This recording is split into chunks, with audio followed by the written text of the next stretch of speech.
My name is Nick Brand. I'm the Director of Corporate Programs at the Chicago Council on Global Affairs, and thank you all for joining us this evening. I'd like to take this opportunity to welcome George Fridman to the Chicago Council. I believe it's his first time here, so thank you so much for being with us. No place is really pacific for very long. I mean, neither the United States, we have constant wars, okay? Europe will, I suspect, not return to the 31 years, but it will return to humanity. They will have their wars, they will have their peace, they will live their lives. It will not be 100 million dead, but the idea of the European exceptionalism, I think, is the one suffering the first death. There will be conflict. There was conflict in Yugoslavia, and there's certainly conflict now in Ukraine. As to the relationship to the United States, we no longer have a relationship with Europe. We have a relationship with Romania, we have a relationship with France. There is no Europe to have a relationship with. Yes, the gentleman in the fourth row over here. Excuse me. By the way, I'm a subscriber. Thank you. Is Islamic extremism really the major threat to the United States, and will it die on its own, or will it keep growing? It is a problem to the United States. It is not an existential threat. It has to be dealt with, but it has to be dealt with proportionately. We have other foreign policy interests. So, the primordial interest of the United States, over which for a century we have fought wars, the First, Second Cold War, has been the relationship between Germany and Russia, because united they are the only force that could threaten us, and to make sure that that doesn't happen. If you're a Ukrainian, is essentially reach out to the only country that will help you, which is the United States. Last week, 10 days ago, General Hodges, Commander U.S. Army Europe, visited Ukraine. He announced that U.S. trainers would now officially be coming, not just unofficially coming. He actually pinned medals on Ukrainian fighters, which by protocol of the military is not the way. Foreigners don't get to pin on, medals, but he did, showing that this was his army. He then left and in the Baltics announced that the United States would be pre-positioning armor, artillery, and other equipment in the Baltics, Poland, Romania, and Bulgaria, which is a very interesting point. So the United States, and now yesterday the United States announced that it would be sending weapons. Tonight, of course, they denied it, but they are. The weapons will go. In all of this, the United States has acted outside the context of NATO. Because NATO has to have a 100% vote. Any one country can veto anything. And the Turks will veto it just for giggles. The point is that the United States is prepared to create a cordon sanitaire around Russia. Russia knows it. Russia believes that the United States intends to break the Russian Federation. I think that, as Peter Lorre put it, we don't want to kill you, we just want to hurt you a little bit. Either way, we are back at the old game.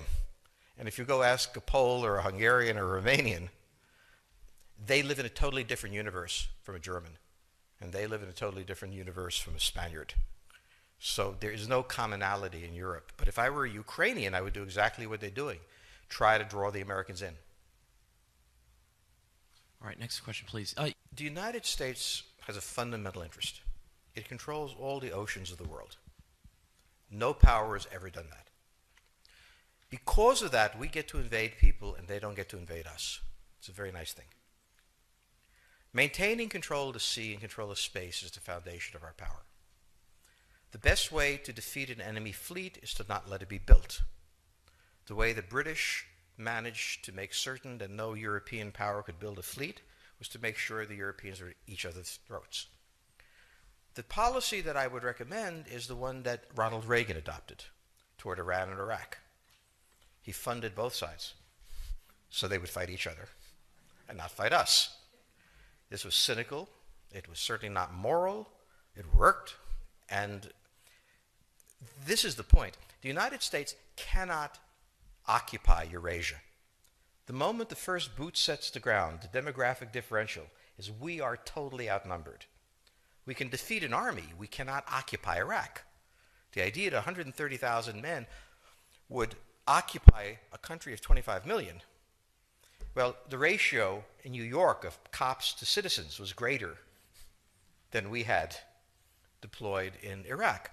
So we don't have the ability to go across, but we do have the ability to, first, support various contending powers so they concentrate in themselves with political support, some economic support, military support, advisors, and in extremis, do what we did in Japan, in Vietnam, in Iraq, and in Afghanistan. Spoiling attacks. The spoiling attack is not intended to defeat the enemy.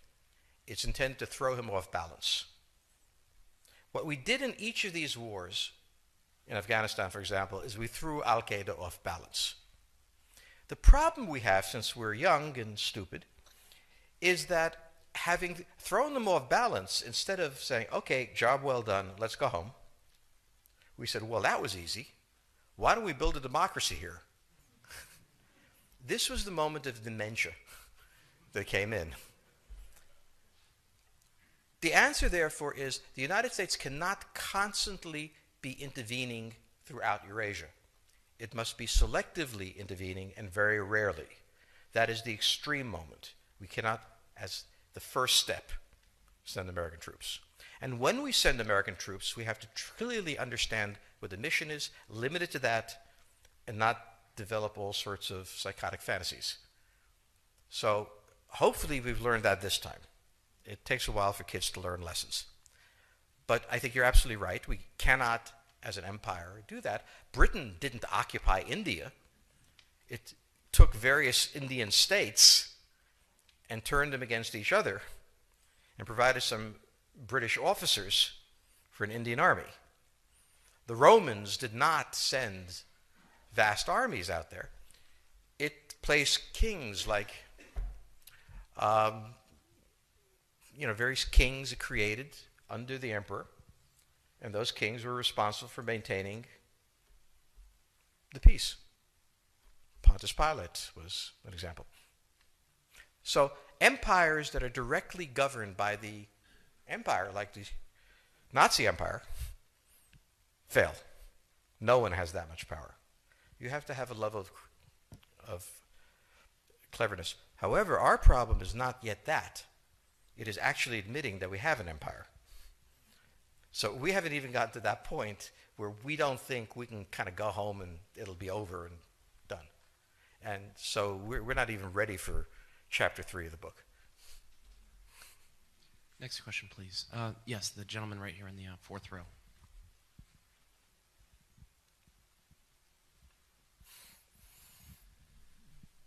So I infer from your comments that the euro as the currency will not survive. The question on the table for the Russians is, will they retain a buffer zone that's at least neutral? Or will the West penetrate so far in the Ukraine that they're 70 miles away from Stalingrad and 300 miles away from Moscow? For Russia, the status of Ukraine is an existential threat. And the Russians cannot let go. For the United States, in the event that Russia holds onto the Ukraine, where will it stop? Therefore, it's not an accident that General Hodges, who's been appointed to be blamed for all of this, is talking about prepositioning troops in Romania, Bulgaria, Poland, and the Baltics. This is the intermarium, from the Black Sea to the Baltic, that Pilsudski dreamt of. This is the solution for the United States.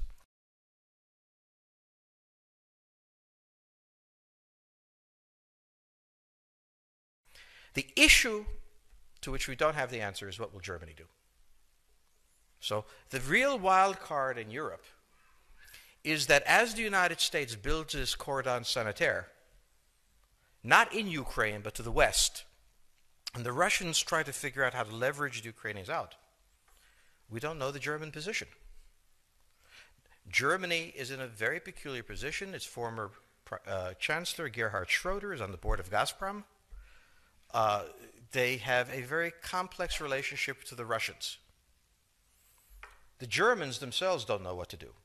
They must export. The Russians can't take up the export. On the other hand, if they lose the free trade zone, they need to build something different.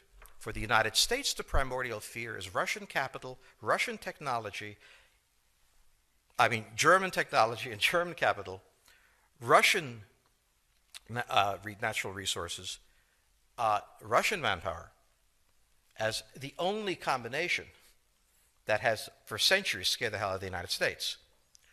So how does this play out? Well, the U.S. has already put its cards on the table. It is the line from the Baltics to the Black Sea.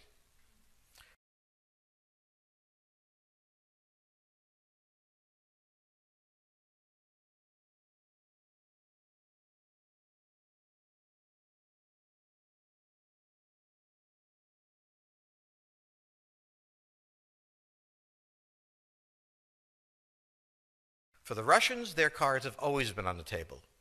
They must have at least a neutral Ukraine, not a pro-Western Ukraine. Belarus is another question. Now, whoever can tell me what the Germans are going to do is going to tell me about the next 20 years of history. But unfortunately, the Germans haven't made up their mind. And this is the problem of Germany always. Enormously economically powerful, geopolitically very fragile, and never quite knowing how to reconcile the two.